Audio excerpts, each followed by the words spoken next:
गुजरती है। मौला तू ही बता उनकी रात कैसे गुजरती है। फरमाया दुनियादार सो गए अपने अपने बिस्तर पर जाकर। फरमाया जब रात ढल जाती है, रात शुरू से लेकर आखिर तक उनकी निगाह में अल्लाह होता है।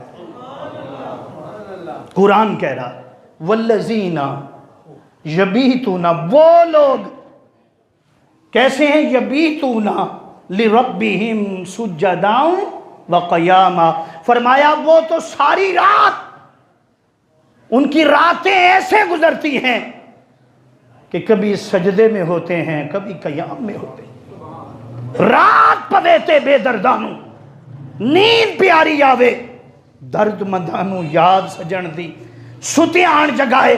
फरमाया हाल ये होता है कि जब हर कोई सो जाता है, अब वो भी बंदा था, वली क्या होता है, नबी भी क्या होता है, बंदा।